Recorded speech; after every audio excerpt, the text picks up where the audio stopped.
Acho que você poderia dizer sobre o personagem de Steve Rogers, ele é um herói antes de tomar o soro do super soldado. Ele tem coragem, valores, tem tudo o que você quer em um super-herói. Ele só não tem o tamanho e a força. E uma vez dado isso, ele se torna um super-herói incrível, incrível. Sabíamos que o filme não daria certo se você não comprasse o Skinny Steve no topo.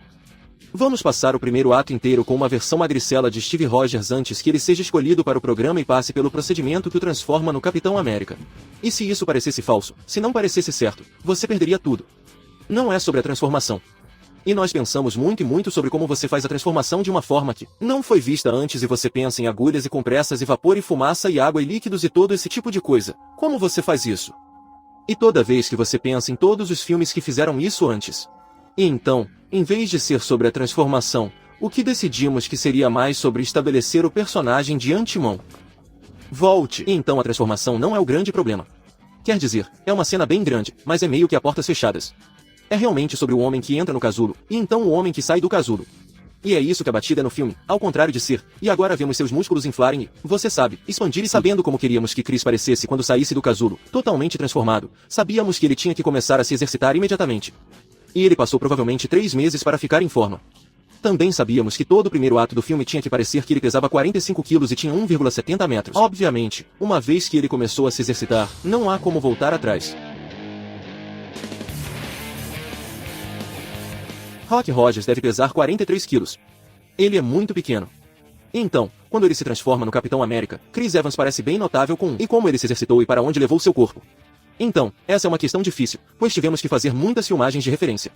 Há sempre um equilíbrio entre tentar ver, ok, o que vai funcionar e o que não vai. Nós nos sentamos bem no começo e dissemos, bem, não é realmente um filme de efeitos visuais, é? Não. É apenas um filme. É um filme. É uma foto de um amigo, e é um super-herói, mas ele não tem tantos superpoderes.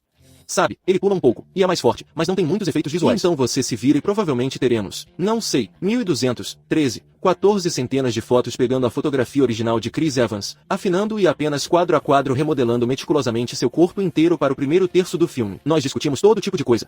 Eles são atores diferentes? Não. Bem, você faz uma coisa de Náufrago de Tom Hanks? Bem, nossa agenda não daria tempo para Chris ficar magro e forte de novo. Então começamos a olhar para uma série de processos de efeitos para fazer isso. Todo o CG surgiu. Nós simplesmente não sentimos que estava lá. Não estava certo. E havia o suficiente daquele fator assustador que você nunca seria capaz de se apaixonar por ele. E o objetivo era fazer o público se apaixonar pelo personagem antes que ele ganhasse músculos, antes que ele vestisse uma fantasia, antes que ele segurasse um escudo. E nas primeiras reuniões que tivemos com Chris Evans, era muito importante para ele e era importante para nós que fosse ele, que fosse sua performance, toda aquela parte do filme. Acho que se você conhecer Steve Rogers antes que ele se torne o Capitão América, é isso que fará um bom personagem. É isso que fará um bom filme.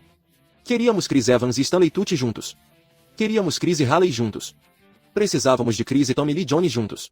E é por isso que a performance funciona. Então, estamos pegando a performance de Chris e estamos realmente diminuindo, reduzindo e afinando. E estamos fazendo isso usando uma variedade de técnicas. Mas esse é um dos nossos aspectos mais desafiadores do que estamos fazendo. É algo que realmente não foi feito a esse nível antes. Ele é largo e tem um formato clássico de V.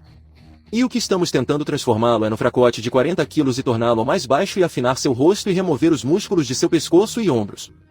Fizemos alguns testes de prova de conceito, e eu lembro de mostrar uma parte do filme, uma filmagem inicial da cena do renascimento, onde havia algumas cenas de Chris, magro, subindo em uma mesa, entrando no casulo.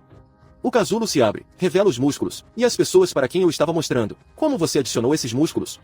Isso foi incrível. Que efeito é esse? Como você tem esses músculos? E eu pensei, esse não é o efeito. O efeito é a versão magra. Eles dizem, sério? Foi quando todos nós olhamos uns para os outros e pensamos, vai funcionar. Isso muda a performance. Quando estávamos olhando para os diários pela primeira vez, e estávamos olhando para o nosso corte bruto, há muito poucas tomadas concluídas, e você vê Chris, você sabe, Chris musculoso, fazendo essas cenas com as pessoas, e todo mundo está se referindo a ele. Você não desiste, você é magro. E então quando você começa a ver as tomadas de efeito finalmente no filme, nossa, isso muda tudo. O máximo possível é Chris basicamente encolhido. Quando isso não funcionou por razões técnicas, fotografamos um dublê de corpo. O que chamamos de Steve Magro, um inglês chamado Leander DN. Chris tem uma constituição meio heróica, e ele precisa ser um perdedor magricelo. É aí que eu entro.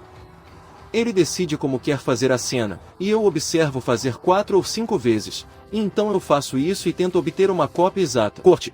Bom, você faz um com Chris. Você faz um com um dublê. Você faz um com uma placa limpa. Às vezes fazemos um com Chris e deslizamos uma tela verde atrás dele. Às vezes fazemos um com o dublê e colocamos marcadores de rastreamento em seu rosto. Francamente, por que queríamos dar às casas de efeitos o máximo de informações de que precisavam? Porque sabíamos que o processo não seria fácil, e sabíamos que de tomada para tomada, eles teriam que variar sua técnica. Então, essencialmente, cobrimos todas as técnicas possíveis para dar a eles toda a munição de que precisavam. Descobrimos logo no início que Leander não era magro o suficiente e fraco o suficiente. E ele não estava tão emaciado a ponto que queríamos. Então teríamos que emagrecer Leander também. E às vezes quando emagrecíamos Leander, a cabeça de Chris ficava em carne viva. É incrível como apenas uma questão de milímetros o faz parecer uma pessoa completamente diferente. Provavelmente foi a coisa mais difícil para nós conseguirmos porque você não está apenas tentando fazer alguém parecer pequeno e crível, mas também está tentando fazê-lo parecer consistente. E de cena para cena, dependendo da lente que você usou quando fotografou ou da iluminação, isso pode mudar as coisas drasticamente. E como há tantas cenas, não é como se pudéssemos entregá-las a um artista e dizer, você sabe, fazer todas essas cenas parecerem o mesmo cara. Elas têm que ir para vários artistas diferentes. Empregamos 8 ou 9 empresas atualmente, e as temos em 3 continentes. E algumas dessas empresas terão mais de 300, 400 pessoas trabalhando nisso. Há muito trabalho e uma quantidade incrível de energia e esforço em cada quadro do filme final. Sabe, você realmente está se concentrando em cada pixel. Então eles estão constantemente comparando notas e tentando fazê-los parecer a mesma pessoa. Então se a iluminação é diferente, o ângulo é diferente, e o clima é diferente, muda apenas o suficiente para que de repente você os reduza e não seja o mesmo cara. Aqui temos um exemplo dele onde nós literalmente pegamos seu rosto inteiro e seu corpo, seus ombros, seu pescoço, e nós apenas o afinamos. Nós deixamos suas bochechas mais magras. Nós mudamos o formato de sua mandíbula, remover um pouco daquele tipo forte de mandíbula de super-herói. Nós fizemos seus ombros muito mais estreitos, e demos a ele mais uma sensação de cabide aqui nesta área aqui. Nós afinamos seu pescoço. Nós apenas tentamos fazer o capacete parecer um pouco maior. Nós encolhemos a cabeça inteira um pouco e o deixamos um pouco menor. O que nós não estamos fazendo é apenas uma redução geral, então é literalmente pegar os lados de suas características e movê-los todos para dentro, mas certificando-se de que a característica central é o rosto permanece o mesmo. Então o que você está vendo ainda é Chris Evans. E você pode ver que, você sabe, ainda é a mesma pessoa, mas está realmente tentando manter aquele caráter do que Steve é. Vamos vencer esta guerra porque temos os melhores homens. E porque eles vão melhorar. Muito melhor. Nesta cena aqui, na verdade, estamos usando uma técnica diferente, que é usar nosso dublê de corpo. Foi assim que o fotografamos. Ele tem pontos verdes no rosto para que pudéssemos rastrear para onde seu rosto estava olhando. Porque olhamos para isso e pensamos, bem, isso provavelmente é mais uma técnica de substituição de cabeça do que emagrecer Chris. Então filmamos a mesma passagem com o rosto de Chris Evans, ou Chris andando, fazendo o mesmo movimento. Exatamente o mesmo. Então filmamos a cena de 2 maneiras diferentes. E então, pegamos a cabeça de Chris e colocamos a cabeça de Chris no corpo de Leander. Você está começando a acreditar que, sabe, é Chris andando em nossa direção, mas é uma versão muito pequena de Chris. Você ainda reconhece que é Chris Evans, e ainda assim é incompreensível que seja metade do homem que ele realmente acaba sendo no filme. Efeitos visuais realmente precisam ser perfeitos. Se eles parecem bobos, a ilusão é quebrada. Mas você realmente sente que sou eu. É meio interessante como os efeitos visuais tocam tantos aspectos diferentes da produção cinematográfica hoje em dia. E há tanto que podemos fazer. Assim como talvez você comece a pensar que viu qual é o truque, e a próxima cena é um truque diferente. Então você não consegue entender direito, então deve ser real. É bem original e bem fantástico. Para os pequenos.